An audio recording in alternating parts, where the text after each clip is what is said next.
let's go ahead and talk about how do banks make money. So first, let's take a look at what you all said.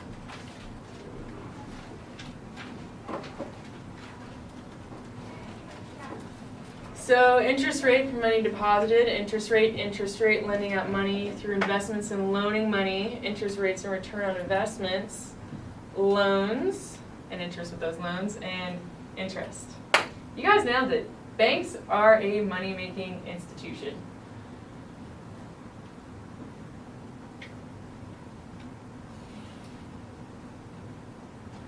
So, yep, banks earn the spread of the interest rate. So, as you all mentioned, loans, interest rates come with those loans. Also, I didn't see too many, but sometimes I know as college students we're getting hit with those ATM fees, where we're just establishing credit and starting a bank account.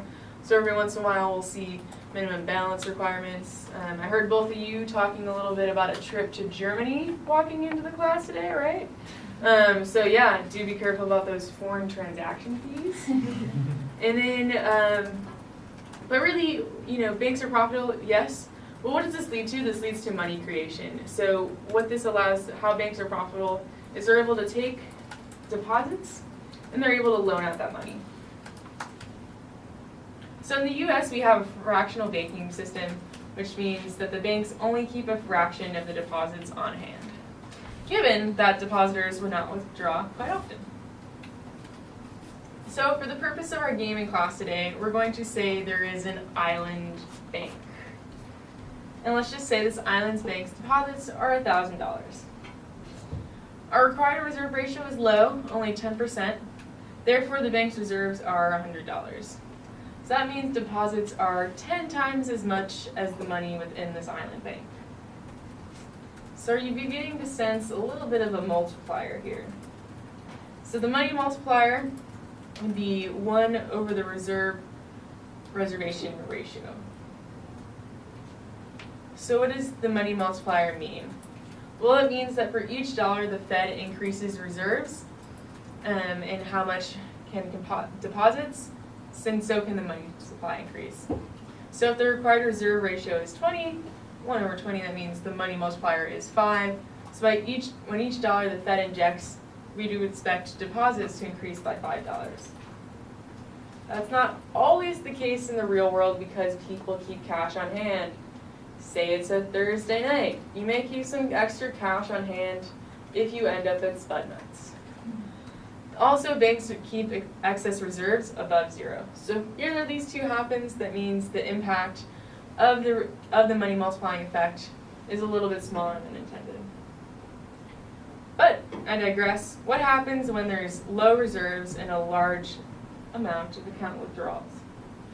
So in our game, you'll have in our game there's an island bank that takes deposits and makes very profitable loans. You will all be investors in this bank, and you'll make deposits, and each day you'll choose whether to leave your money in the bank or to withdraw. The catch is we're a small island bank. We don't have a lot of reserves on hand. We only have the amount to which 3 people can withdraw their money. And the bank would fail if too many people withdraw. So what does this mean in terms of payoffs? We will be looking at your payoffs and have a scoreboard up at the end of the game. So if the bank does not fail, there's a high return to depositors.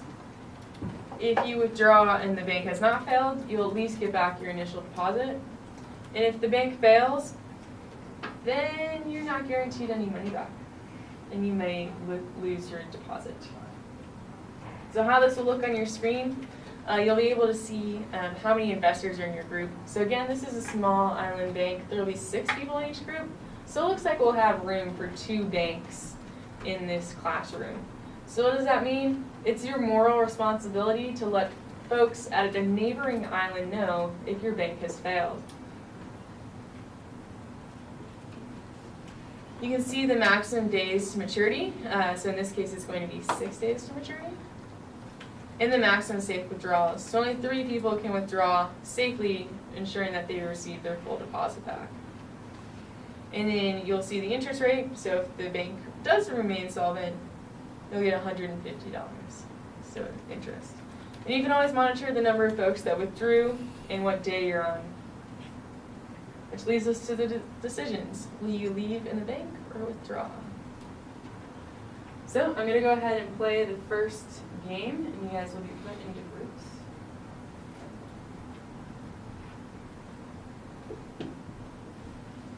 You may need to click active sessions again just to see that screen. If you're not seeing a screen, just let me know.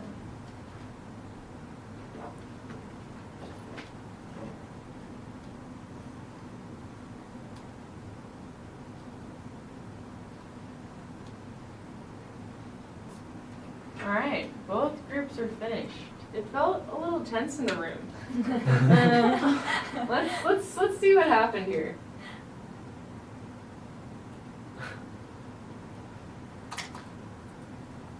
Alright, so we had one bank fail on day 4 and one bank that made it all the way to not failure. So by show of hands, who's in that bank that failed?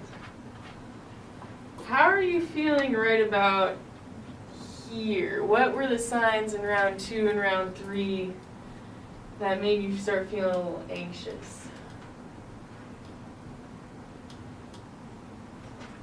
First, let's start with who withdrew their money. From that same group. Oh. Okay. Let's go ahead and look at the 2 groups. So these are our 2 groups.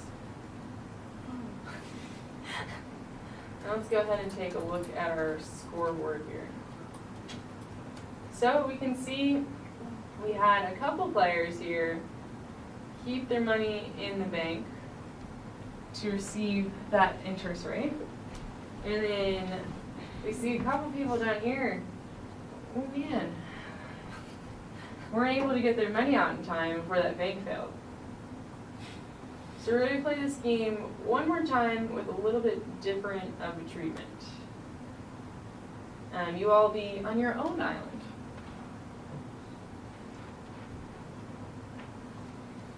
And there may have been a shock in the economy.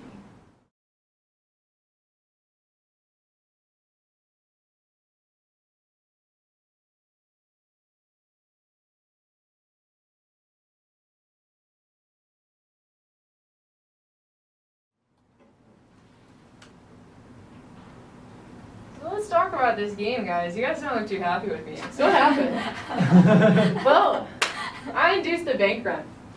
You saw on your screen that there's a 40% forced withdrawal rate. So this is what happens when it goes through a recession.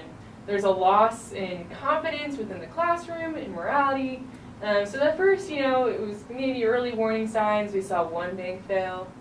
Now we've seen a plethora of bank fails after that first initial bank run in that first round. So in terms of how this differed, did you change your strategy with now with the banks failing? How did you change your strategy? Well, it looks like the strategy changed in terms of payoff. A lot of people chose to withdraw their money. And those who kept their money in, not so well, right? So we're going to play one last game with a different treatment. And this treatment has deposit insurance. So what that means is you're guaranteed to at least get your deposit back. So I want you to think about this treatment compared to our next treatment with deposit insurance. What is your best response with deposit insurance in the banks?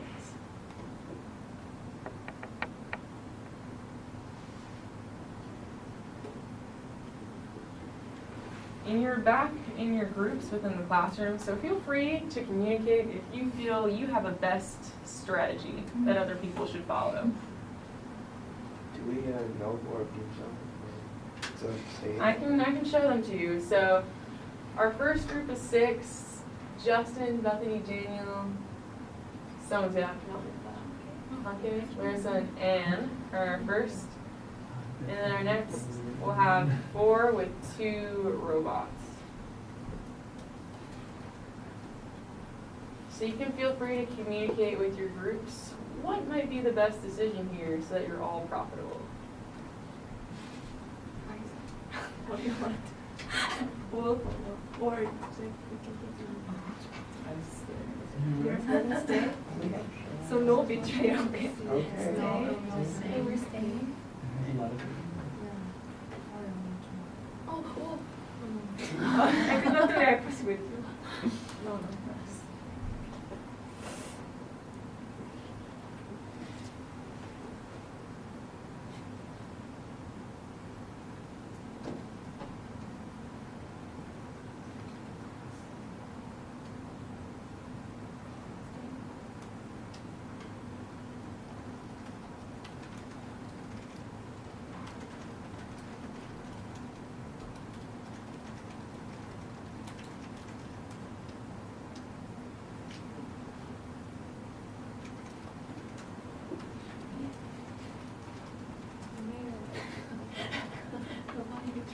Since we know the list of things. Before, a student betrayed. So Oh my god. It's like we have one group finished, one group still just finishing up. Oh, okay.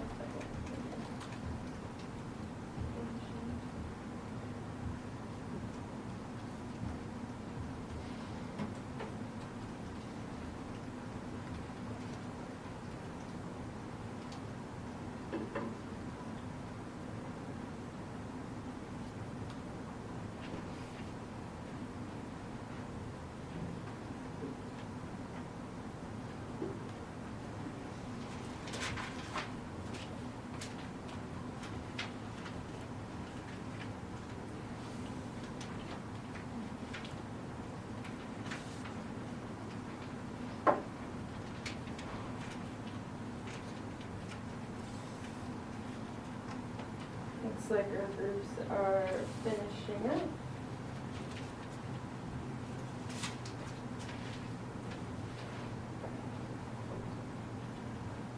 Whew, look at that. wow. Did not fail. So what was the difference between this game and the games prior? What were you guys communicating to do? I heard a strategy over here in the room. What was the strategy?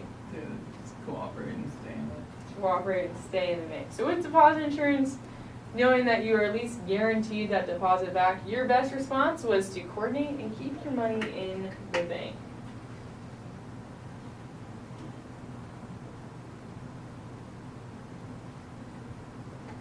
So tying this back to banking, recall that the U.S. is a fractional reserve banking system. That means the banks only keep a fraction of the reserves on hand, given that depositors wouldn't withdraw quite often. So what this means is banks are profitable, like we talked about at the beginning of class. Banks do have the ability to create money. However, it does leave exposure to bank runs. So here is the American Union bank run, one that you may be familiar with from your favorite holiday classic, Oh, It's a Wonderful Life. What we just experienced in class here are Mavlad bank run, and one a little more recent, the bank run of Northern Rock and the subprime market crisis. So let's talk a little bit more about that. So the subprime crisis bank run, events leading up to that, was Freddie Mac announced that they'll stop buying subprime mortgages, and then later on that the Bank of England needed to bail out Northern Rock. So the question is, how did the U.S. get out of this recession? Well, let's look at GDP. Well, 80% of GDP is consumptions. In a recession, consumers are not buying. Think about those first two games that we played. It looked tense in the classroom. You weren't going to go out and spend your whole paycheck. Similarly, their government purchases were low, which also meant that production and net exports were low. So the only tool the Fed had to move us out of the recession was investment. So they chose expansionary monetary policy or quantitative easing. So recall that the Fed has 3 tools for conducting monetary policy. First is the required reserve ratio, the amount of money that the banks need to keep on hand. Second is the discount rate, which is the rate that Feds charge to banks for overnight loans. So think about this as if I required you all to have $20 on you at all times, and your best friend said, hey, can you spot me 5 for lunch? And you gave them 5, I could then reloan you at a cheaper rate to get your $20 back. And then lastly is open market operations, which is the buying and selling of stocks and other government securities. So looking at monetary policy, the Fed controls the quantity of money, therefore the money supply is vertical. So with expansionary monetary policy, increasing the money supply also causes real interest rate to fall, and at a lower real interest rate, businesses will increase investment. So recall that aggregate demand, what causes aggregate demand curve to shift? Changes in consumption, changes in investment, changes in government purchases, and changes in net export. So we're looking at changes in investment when the money supply is increased. So first we see money supply is being increased, so then we can see the aggregate demand curve shift to the right.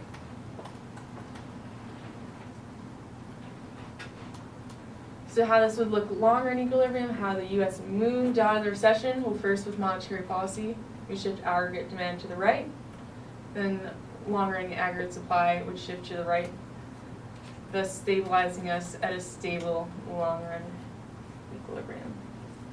So we're going to do a couple survey questions at the end, just to sum up the lesson and then debrief and talk about the winners.